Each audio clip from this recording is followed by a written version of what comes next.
Hello everyone, आज हम NEET 2019 का नेक्स्ट क्वेश्चन डिस्कस करेंगे। तो हम यहाँ पर क्वेश्चन देखते हैं।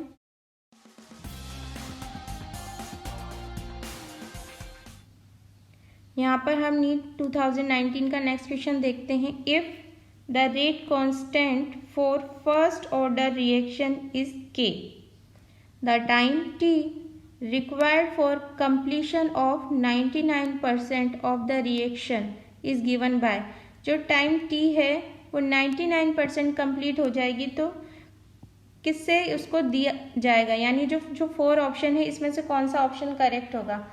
तो ये आपने क्वेश्चन देखने से आपको पता चल रहा है क्वेश्चन है काइनेटिक केमिस्ट्री का। ये क्वेश्चन है काइनेटिक केमिस्ट्री का ये क्वेश्चन है और ये क्वेश्चन बेस्ड है फर्स्ट ऑर्डर रिएक्शन पे। ठीक है, तो हम सॉल्यूशन की तरफ चलते हैं कि इस क्वेश्चन को कैसे सॉल्व किया जाएगा।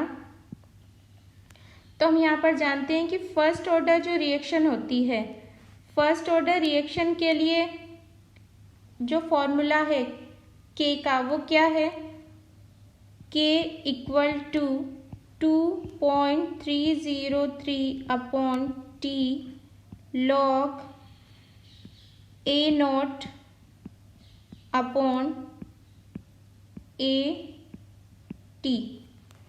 किसके लिए है ये? फर्स्ट ऑर्डर रिएक्शन के लिए।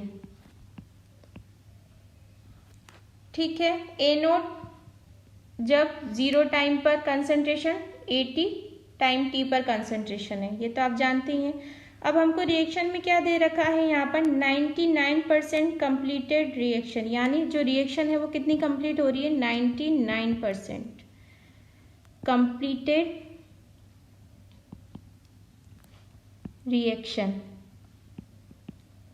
99% कंप्लीट है तो हम क्या देखेंगे, जब रिएक्शन 99% कंप्लीट हो गई तो जो टाइम t है, टाइम t पर कितना कंसंट्रेशन बचा, वो बचेगा 1, क्योंकि हम ये मान के चलते हैं शुरुआत में जो रिएक्टेंट था वो कितना था 100, और जब वो रिएक्शन 99% कंप्लीट हो गई तो बाद में कितना बचा 1। ठीक है, तो हम यहाँ पर देखते हैं कि फॉर्मूले के अकॉर्डिंग हम यहाँ पर लिखेंगे k equal to 2.303 upon t log a not की वैल्यू 100 और टाइम t पर 1 हो जाएगी क्योंकि 99% कंप्लीट हो गई है। तो यहाँ पर हम देखेंगे, इसको सॉल्व करेंगे तो 2.303 अपॉन t लॉग, क्या इसको हम ऐसे लिख सकते हैं 10 की पावर 2 100 को लिख सकते हैं। ठीक है, पर आप ये जानते हैं कि जब हम लॉग सॉल्व करते हैं तो जो 2 है वो लॉग के आगे आ जाएगा, तो फर्दर इसको हम यहीं पे सॉल्व कर लेते हैं। k equal to 2.303 upon t into 2 log 10, क्या ऐसे लिख सकते हैं? हाँ, लिख सकते हैं ऐसे। ठीक है, तो अब यहाँ से हम अगर t का वैल्यू निकालेंगे तो t इस तरीके से और k नीचे आ जाएगा, यानी 2.303 अपॉन k, यहाँ पे ये क्रॉस मल्टीप्लाई हो गया। ठीक है, और इंटू 2, क्योंकि log 10 का वैल्यू कितना होता है 1, जो log 10 है उसका वैल्यू 1 है, तो यहाँ पर ओनली इंटू 2 रह जाएगा। तो अब हम इसको करेंगे सॉल्व, तो 2 को अगर हम 2.303 से मल्टीप्लाई करेंगे तो 4.606 अपॉन k।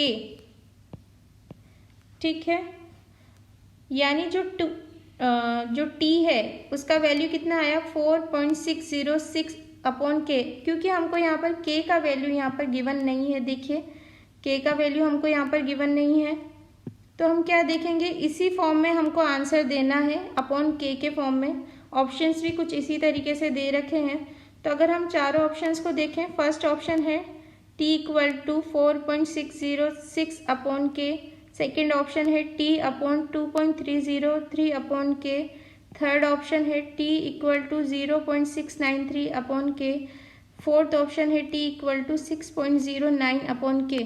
तो तो हम यहाँ पर देखते हैं हमारा क्या आंसर आया है 4.606 अपॉन के। तो कौन से ऑप्शन में ये आंसर गिवन है?